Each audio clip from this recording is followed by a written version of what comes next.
Sebastian Crow stepped out of his black Lamborghini Huracan like a man who had never once been told no. He looked at the mechanic standing near the bay door, the one wiping his hands on a strip of old shop rag, and said it plainly, the way men like him said most things.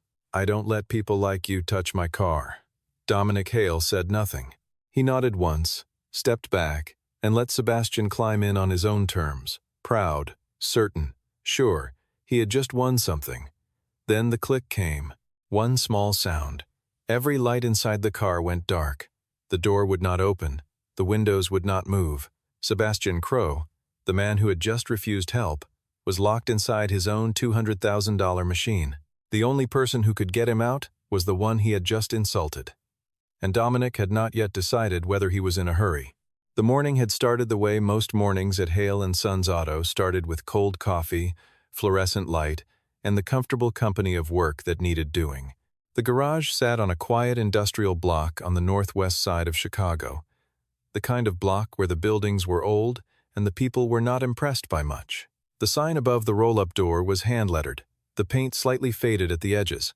Inside, 2 bays ran parallel under a ceiling, strung with clip lights and coiled air hoses, and the whole place smelled of gear, oil, and sawdust, and something faintly sweet that no one had ever been able to identify. Dominic Hale lay on his back beneath a charcoal Porsche Cayenne, his left hand braced against the undercarriage and his right working a socket wrench through a sequence of quarter turns that had their own rhythm, almost musical. He was 34 years old, lean in the way that physical work made a man lean, with dark circles under his eyes that had been there for 3 years and showed no sign of leaving. He wore a gray thermal shirt with a small burn mark on the left cuff and oil-stained canvas trousers. He was not a man who spent time in front of mirrors. On the wooden stool near the far wall, his daughter Luna sat with her school bag at her feet and her nose in a picture book she had already read 4 times. She was 7, with her mother's cheekbones and her father's quietness, and she read aloud in a near whisper the way she did most things, not performing for anyone, just processing the world at her own pace. In her lap sat a stuffed rabbit, white once and now more ivory, its left ear reattached with a loop of red thread that Dominic had sewn tight that very morning, using a needle from his tool chest. The rabbit went everywhere Luna went. No one had ever suggested otherwise. Marcus Webb, the garage's only other full-time employee, came through the side door with his jacket still on and a folded piece of paper in his hand. He was 52, built like a man who had once been much larger and then thought better of it, and he wore the expression of someone carrying news that had not yet decided whether it was good or bad. "Big one this morning," he said, dropping the paper on the corner of the workbench. "Client called last night." VIP is the word he used 3 times. Dominic said nothing for a moment. His wrench continued its quarter turns. "Lamborghini," Marcus added. "What model?" "Huracan Sto." He said it like I was supposed to clap. Dominic slid partway out from under the Cayenne and reached for his coffee. It had been sitting on the bench for 40 minutes. He drank it anyway. Luna looked up from her book. "Bud," she said her name for the rabbit. "Bud says fancy cars always have problems." "Bud is not wrong," Marcus said, pouring himself a cup from the same cold pot. Dominic looked at his daughter, and something softened around his eyes that stayed hard everywhere else. He crossed to her stool, picked up the rabbit, and examined the repaired ear. The thread was holding. He pressed the ear flat and handed the rabbit back. "I'm going to drop you at Mrs. Grace's before I open the bay," he said. Luna hugged the rabbit. "What if the fancy car person is mean?" Dominic pulled his thermal cuff down over his wrist. "Then they're mean. That doesn't change what I do." Luna considered this with the gravity that 7-year-olds reserved for important things. Then she nodded and slid off the stool and collected her bag, and Dominic watched her go with an expression that no client would ever see. On the workbench, next to the coffee maker and the parts catalog, there was a small framed photograph, a woman with dark hair and an easy smile, standing in front of a lake somewhere. Dominic did not look at it as he passed. He had gotten very good at that. He was back inside 12 minutes. Marcus was already rolling the bay door up, letting in the gray Chicago morning, and somewhere outside a car with an exhaust note like a low drum roll was turning off the street. The Lamborghini Huracan STO came in slow, the way a ship enters a harbor, aware of itself, aware of the space it displaced. It was painted in a black so deep and so perfectly finished that it seemed to absorb the overhead light rather than reflect it. It sat low to the ground on wide carbon ceramic wheels, and even at idle, at barely walking pace through a garage door, it sounded like something that had opinions. Sebastian Crow stepped out. He was somewhere in his mid-40s, with the kind of physical fitness that came from personal trainers and routine rather than from effort he found meaningful. His suit was charcoal gray and had been cut for him by someone who charged accordingly. His watch caught the shop light once and threw a small gold arc across the wall. He looked around the garage in the way that certain men look around spaces, not searching for anything, simply measuring. Marcus moved to greet him, hand extended, voice warm. "Mr. Crow." "Marcus Webb, thanks for coming in." Sebastian shook the hand briefly and looked past him. "Is the lead technician available?" "That's Dominic. He'll be right with you." Sebastian turned a slow quarter circle, taking in the bays, the lift, the tool chests, the ceiling. His expression did not change, but something in the set of his shoulders communicated a verdict he had not bothered to voice. Dominic came around from behind the Cayenne, wiping his hands. He stopped a few feet away and looked at the Lamborghini before he looked at Sebastian. He stood there a moment, the way a doctor stands before reading a chart. Not performing assessment, just doing it. "What's the issue?" he asked. Sebastian turned. He looked at Dominic, the thermal shirt, the oil on the knuckles, the worn boots, and the looking took about 2 seconds longer than necessary. "Electronic stability failure warning," Sebastian said. "Shows on the HMI display intermittently. The car runs fine. Lamborghini Chicago has a 3-week backlog. Someone told me about this place." "When did the warning start?" "About 10 days ago. It appears at startup. Sometimes clears, sometimes stays through the drive." Dominic nodded slowly. He moved to the driver's side of the car, not touching it, just looking at the angle of the dashboard through the window. Something registered in his expression, a small recognition that came and went before anyone caught it. "When did you have any aftermarket work done on the car?" he asked. Sebastian's posture shifted slightly. "I don't see how that's relevant." "It might be. The warning pattern you're describing doesn't usually appear on a factory-spec HMI without a secondary trigger. Something's interfering with the stability module's environmental read." Sebastian looked at him the way people look at a stranger who has just used a word they weren't expecting. "I didn't come here to be interviewed," he said. "I came here to have a warning light addressed." "I understand that. Do you have diagnostic software for the Huracan's Generation 4 platform?" Dominic didn't answer immediately. He was still looking at the car. "We have what we need." "That's not what I asked." A beat of silence. In the quiet, the fluorescent lights hummed. "I'd like to run a preliminary read before we discuss scope," Dominic said. Sebastian took a half step back from the car and straightened his jacket. "I'm going to wait on that. I've got my own technician coming. He'll be here in a couple of hours. That's your choice." "Yes, it is." Marcus appeared with a cup of coffee and the offer of the waiting area, a battered sofa, a low table with automotive trade magazines, a window looking out onto the side lot. Sebastian declined the coffee, accepted the sofa with visible reluctance, and pulled out his phone. Dominic went back to the Cayenne. It was 20 minutes later when Luna came back through the side door. Mrs. Grace had a church auxiliary meeting she had forgotten about, which meant the plan had changed, which meant Luna arrived at the garage with her bag over one shoulder and Bud tucked under her arm, already scanning for her stool. She found it, climbed up, and opened her book again. She did not look at Sebastian. Sebastian looked at her. "You bring your kid to work?" he said. "Not to Marcus, not to anyone in particular." Dominic's voice came from under the Cayenne. "She's not in anyone's way." Sebastian said nothing more. He looked at Luna, the way people look at something mildly inconvenient.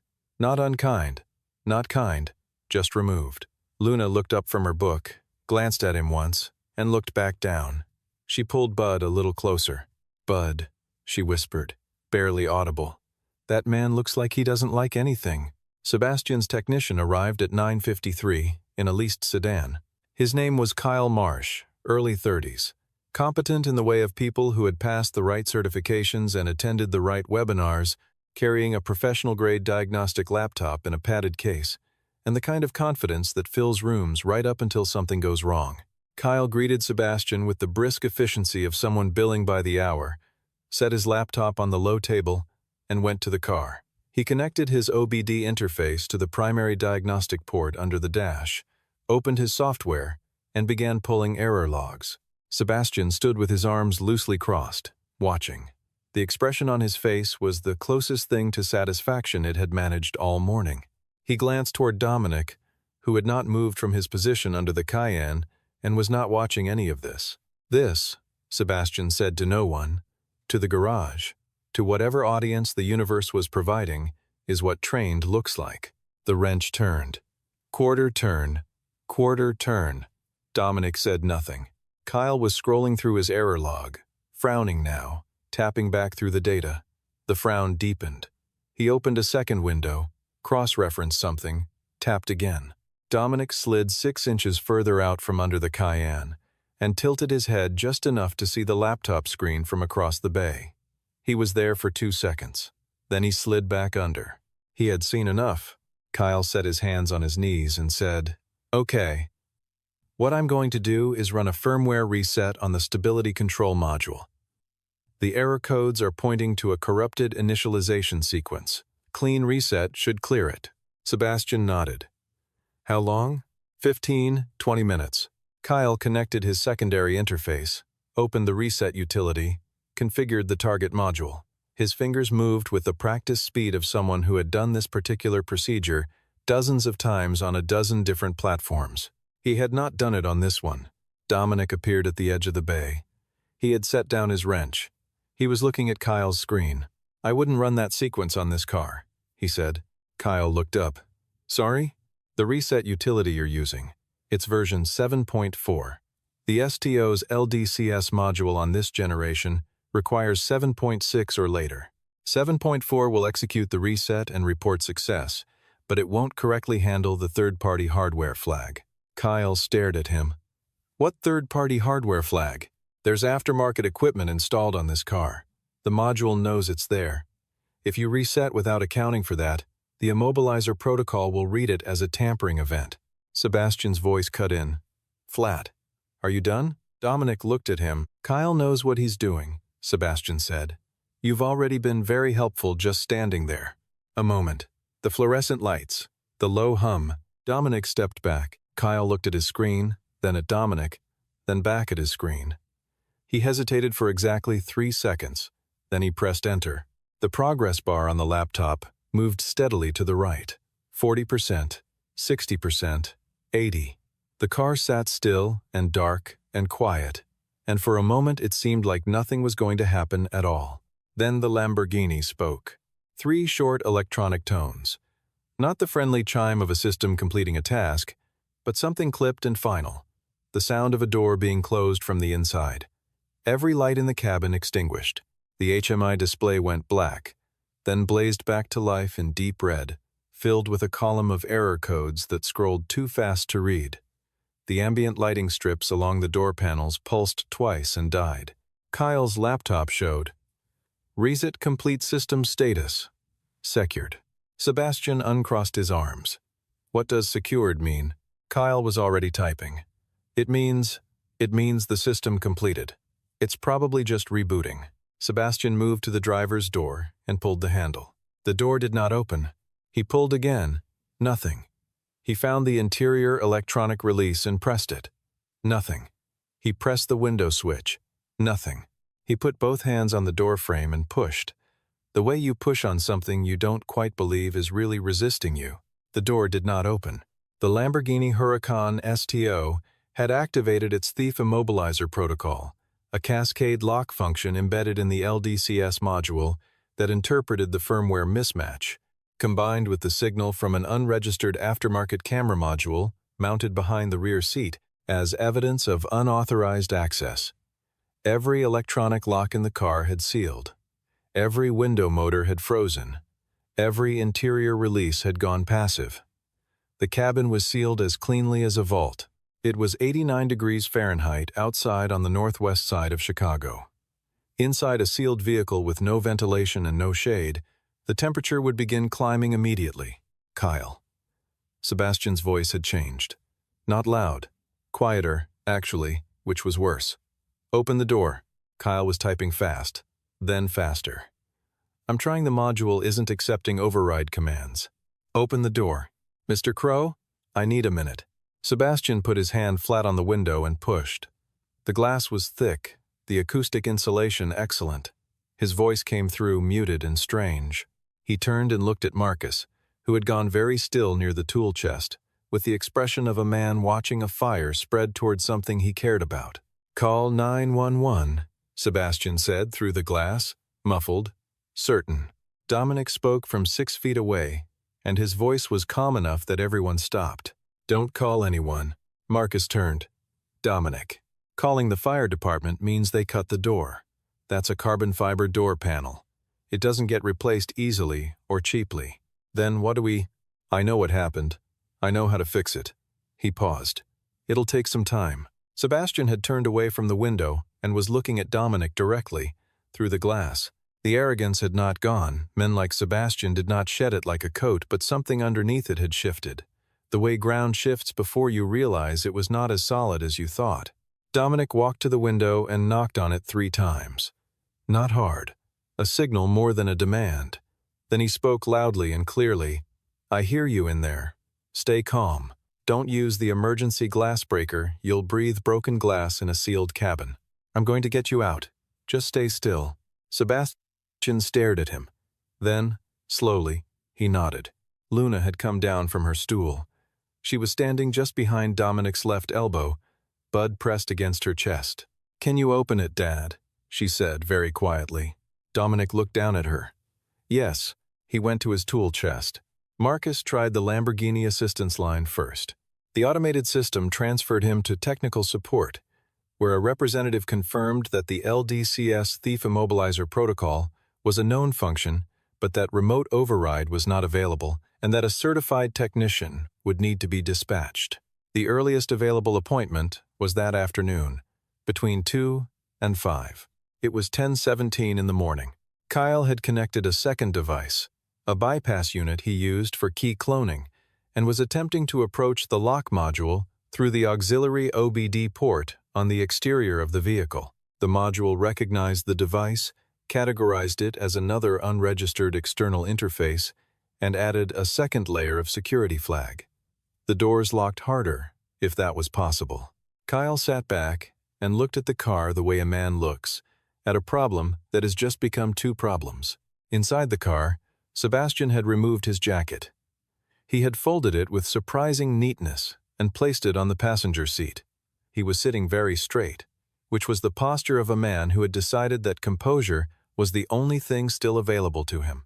A bead of sweat moved from his hairline down past his ear. He watched it go, in the mirrored surface of the window.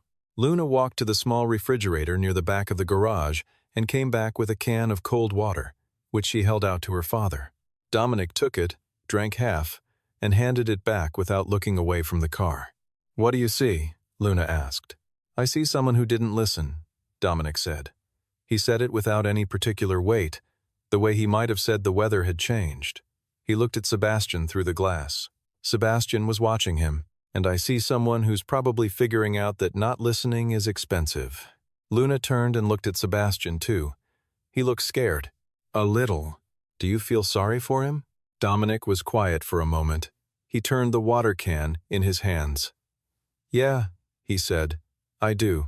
Luna looked at her father carefully, the way she sometimes did when he said something that she needed to store and think about later. Then she went back to her stool and picked up Bud and sat with her book open but unread.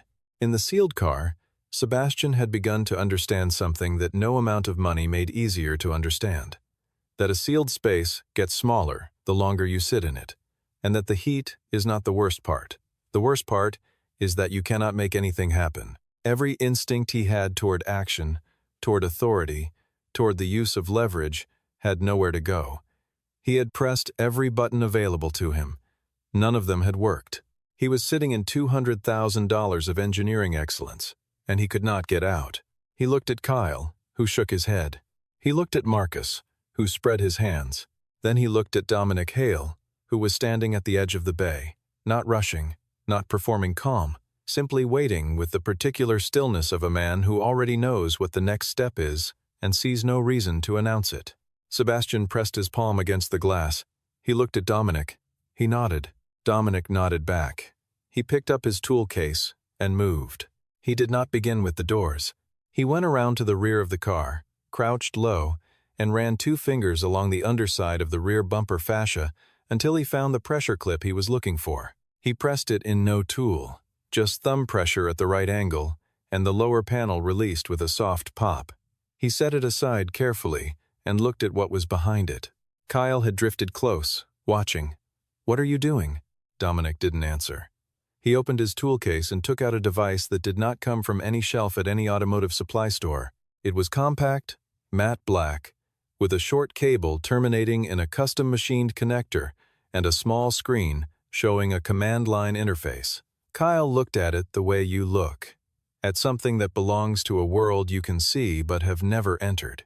The device had taken Dominic 11 months to build, working evenings after Luna was asleep, pulling from his memory of systems he had designed at a different desk in a different life. He plugged the custom connector into a secondary data port behind the rear fascia, not the standard OBD port, not the auxiliary port, a third port that the official Lamborghini service documentation mentioned in a footnote, with no further elaboration. Dominic knew it well. He had helped specify it. On his small screen, data began to flow. He read through it without moving, the way a surgeon reads a scan, not hurrying, not performing patients, just seeing. The module logged the firmware mismatch at 10, 22, and 14 seconds, he said, mostly to himself. It flagged the camera unit at the same timestamp. Both triggers together pushed it into full immobilizer mode. He typed a short command. The screen returned a status. Good. The rollback pathway is still open. Rollback? Kyle said. The module keeps a shadow image of the last stable firmware state. I can push a restoration command to that image, but only if I can interrupt power to the lock relay at exactly the right moment. If the power cut and the command don't sync within about 4 seconds of each other, the module interprets it as another attack and locks permanently. Kyle stared at him. How do you know all that? Dominic looked at him briefly, then back at his screen. Because I know this system. He stood and moved to the front of the car. The hood release on the STO was operated electronically from inside the cabin, which was currently inaccessible, but there was a secondary mechanical override, a thin cable tension point hidden beneath the Lamborghini badge on the front hood. He found it by feel, inserted a narrow flathead driver, rotated it exactly 90 degrees, and the hood popped open with a soft click. Kyle made a sound. Not a word, just a sound. Dominic propped the hood and located the fuse and relay box, lifted the cover, and ran his finger along the relay positions until he stopped at number 7. Relay 7 controlled power to the lock module's primary circuit. A clean pull would interrupt power for 3 to 6 seconds long enough to create what he needed. He went back to his device, typed the restoration command, and held his finger on the enter key. He looked up at Marcus. When I nod, count to 2 out loud. Loudly. Marcus swallowed. Okay, not before I nod. Understood. Dominic looked through the windshield. Sebastian was watching him. For the first time all morning, Sebastian Crow was sitting perfectly still and paying complete attention to another person. Dominic held up one finger weight, and Sebastian held very still. Dominic pulled relay 7. Every light in the Lamborghini pulsed once a single full-body electrical shiver. Marcus counted. 1, 2. Dominic pressed enter and reseated the relay in one motion. The small screen returned a string of characters, then a single word, restored. The Lamborghini was quiet for 3 full seconds. Then, from somewhere deep in the car's electronic architecture, a soft double chime sounded the system's tone for a completed and successful initialization. The HMI screen blinked on, displayed the startup logo, and settled into its normal state. The ambient lighting in the door panels glowed back to life, and the door locks disengaged with a sound like a held breath releasing. Sebastian pushed the door open and stepped out into the garage air. He stood for a moment without moving, his shirt damp at the collar, his hair slightly disturbed, his jacket still folded on the passenger seat. He looked at nothing in particular. He breathed. No one spoke. Luna climbed down from her stool, crossed the garage, and stood at her father's side. She reached up and found his hand. He held it. Marcus exhaled through his nose and turned to pour himself a cup of coffee that he would not actually drink. Kyle looked at Dominic, then at the car, then at the small black device being unplugged from behind the rear fascia. He opened his mouth, closed it. Sebastian turned. He looked at Dominic the way he had not looked at him all morning, without measuring, without categorizing, without any of the scaffolding of assumption that had been in place since the moment he stepped out of the car and decided who this man was. He said, "How did you know where that port was?" Dominic crouched and replaced the rear fascia panel, pressing it back into the clips until it seated cleanly. He stood in low hands. "It's in the footnote on page 417 of the LDCS integration spec," he said. "Most people skip footnotes." The Audi Quiet arrived at 11:15, parking along the side lot with the quiet efficiency of someone who parked in a lot and not on a feeling. Eleanor Voss came through the side door of the garage and stopped.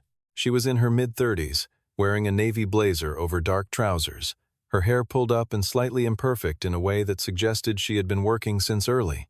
She carried a flat leather portfolio and a phone that had been ringing, and she had the expression of someone who had stepped into a room expecting one situation and found another entirely. She looked at Sebastian damp-collared, standing beside an open Lamborghini in the middle of a garage, and said, "What happened to the conference call?" "I'll explain later," Sebastian said. "Are you all right?" "I'm fine." The car had a situation. Eleanor looked at the car.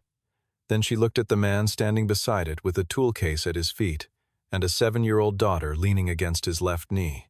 She stopped.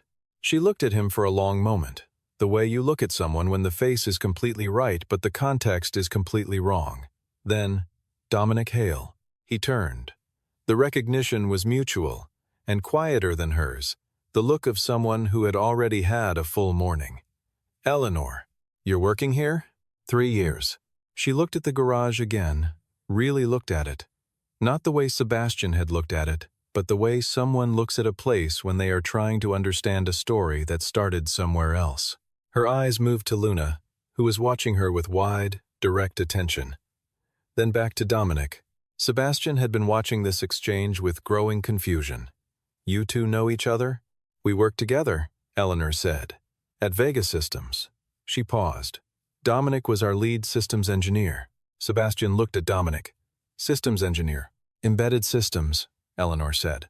"He led the team that developed the security and immobilizer protocol for Vega's automotive licensing division." She stopped. She appeared to be calculating something. "The automotive licensing division that sold that protocol to Lamborghini for their Generation 4 platform." The garage was very quiet. Kyle set down his laptop. Sebastian turned to look at the Lamborghini, then back at Dominic. "You're telling me he wrote the system that locked me in?" "He built it," Eleanor said. "Or a version of it." She looked at Dominic as she said it, and there was something in her voice that was not simply informational, something that acknowledged a distance traveled and found unexpectedly short. Dominic had turned back to the workbench and was replacing his tools in the case, not hurrying, not performing calm, just doing the next thing that needed doing. "That true?" Sebastian asked. Dominic closed the case latch. The Generation 4 LDCS core was designed at Vega. The immobilizer logic was my section. He picked up his coffee, found it cold, and set it back down. The car did exactly what it was supposed to do. It found 2 simultaneous anomalies and locked. That's what I built it to do. Then you knew. From the beginning. When I described the warning. I had a strong idea, yes. And you didn't say anything. Dominic looked at him. "You told me you didn't need me. You had someone with real training coming." He said it without sharpness, stating a sequence of events. Nothing more. So I waited. The silence that followed was not comfortable, but it was the honest kind, the kind that means something is being understood rather than simply endured. Sebastian looked at the floor of the garage. Something moved across his face that his face was not accustomed to carrying. He looked like a man doing arithmetic that wasn't coming out the way he expected. He looked up. "I was rude to you." Dominic didn't say it was all right. He didn't say anything for a moment. He just nodded. Once. And the nod contained Neither forgiveness performed nor resentment nursed. It was simply acknowledgement. Yes, you were, and here we are. I'd like to pay you correctly for this, Sebastian said. Marcus will put together an invoice. Our standard rate. Sebastian's brow moved. That's all? That's the price of the service. Dominic. I don't charge more because someone needs me, Dominic said. That's not how this garage works. Sebastian looked at him for a long moment. Then he picked up his jacket from the passenger seat, shook it once, and put it back on. The suit was wrinkled and slightly damp, and he wore it as though it were not. Kyle came forward. He held out a hand to Dominic. His face had the open, slightly stunned quality of someone for whom the morning had been an education of an unexpected kind. I'm sorry, he said. I should have listened when you flagged the version mismatch. Dominic shook his hand. The version issue isn't well documented. Most technicians wouldn't catch it. You caught it. I wrote the version requirement, Dominic said simply. Kyle nodded. He began putting his equipment away with the careful, methodical movements of a man who needed something to do with his hands. Eleanor had moved to the workbench and was looking at the framed photograph. The woman with dark hair and the easy smile, standing in front of a lake. She didn't say anything about it. She turned back and found Dominic nearby. And for a moment neither of them spoke, and neither of them moved away. Vega promoted 2 people to director level after you left, she said. Neither of them lasted a year in the role. That's not surprising. No, she agreed. It wasn't. Luna appeared between them from nowhere, the way children do, holding Bud by one arm and looking up at Eleanor with the frank appraisal of someone with no interest in pretending. Are you a friend of my dad's? She asked. Eleanor looked at her, and something softened across her face that had been very composed all morning. We used to work together, a long time ago. Luna considered this. What do you do? I design buildings. Luna looked at the garage ceiling, as though revising her idea of what buildings could be. Have you designed any with secret doors? Not yet, Eleanor said, but I've been thinking about it. Luna nodded approvingly and went back to her stool. The garage grew quieter in the way that follows a storm, not empty, but aired out, cleared of something that had been taking up room. The air itself felt different, lighter by some measure that had nothing to do with weather. Marcus moved to the far bay and began tidying with the steady industry of a man who finds comfort in order. Kyle carried his case to his car and drove away, and if he drove more slowly than he'd arrived, no one noted it. Sebastian stood near his Lamborghini for a while, then sat in it door open this time, one foot on the concrete, and made several phone calls in a voice that was noticeably lower than the one he'd walked in with. Before he left, he came and stood in front of Dominic, who was back under the Cayenne, finishing what he had started hours ago. The project I'm working on, Sebastian said. North Michigan, 40-story mixed use. We've had issues with the building management system. The automation layer keeps throwing false faults on the elevators. Dominic's wrench paused. I don't know if that's your kind of thing anymore, Sebastian said. It's not, Dominic said. A pause. All right, but it's a known firmware conflict between BMS platforms from 2 different generations. Tell your integrator to look at the handshake timeout on the elevator controller. It's probably set to the default value, which is wrong for your building height. Sebastian was quiet for a moment. Thank you. It's a cheap fix, Dominic said. If it's what I think it is. Sebastian walked to his car, looked at it once differently than he had when he arrived. The way you look at something once it has shown you something about yourself, and drove away. The exhaust note of the V10 engine faded down the block and was gone. Eleanor was still there. She stood near the workbench with her portfolio under her arm, her phone quiet for the first time all morning, and she looked at Dominic the way you look at a place you left a long time ago, and returned to find different but still familiar. They sat at the small table near the side door, 2 cups of coffee between them. Marcus had finally made a fresh pot, and the garage settling around them into the sounds of mid-morning. Traffic outside, the tick of a cooling engine, the faint sound of Luna turning pages. You could have gone back, Eleanor said.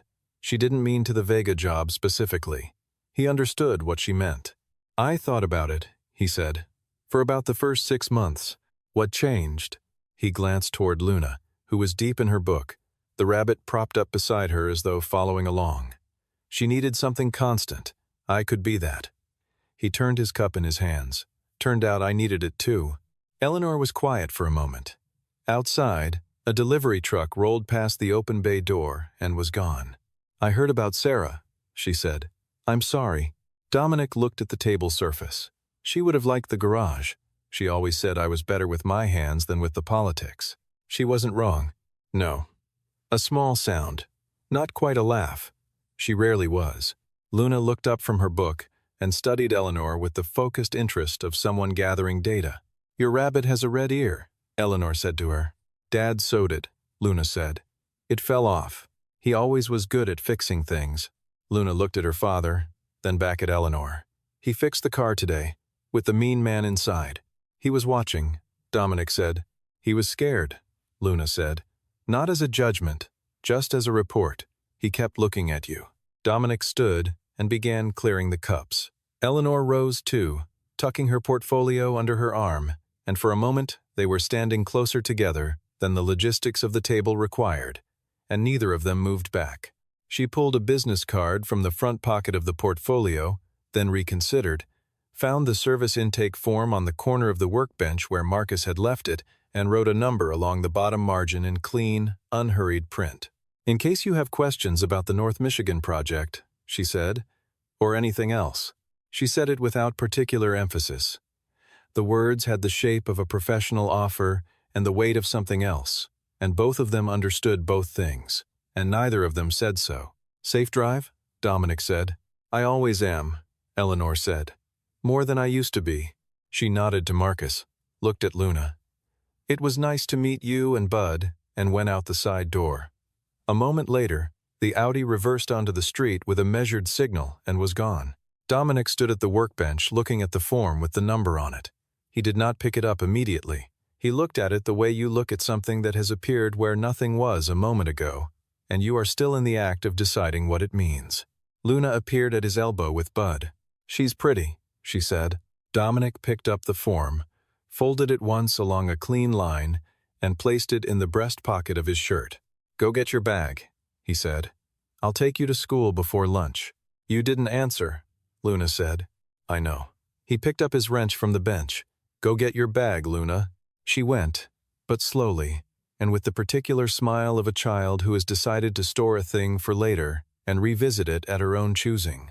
Bud hung from her arm, the red-stitched ear pointing up. Dominic went back to the Porsche Cayenne, which was still waiting exactly where he'd left it, unfinished, patient, no opinion about the morning at all, indifferent in the generous way that good work is always indifferent to interruption. The lift held it steady. The socket wrench found its place. And out past the roll-up door, the Chicago midday had settled into something easier, the light pressing in at a low angle from the south, and the block quiet the way it got when the traffic found other streets to use. He lay back down on his board, found his position, and went back to work. The wrench turned. Quarter turn, quarter turn. Some things, done well and done honestly, needed nothing added to them.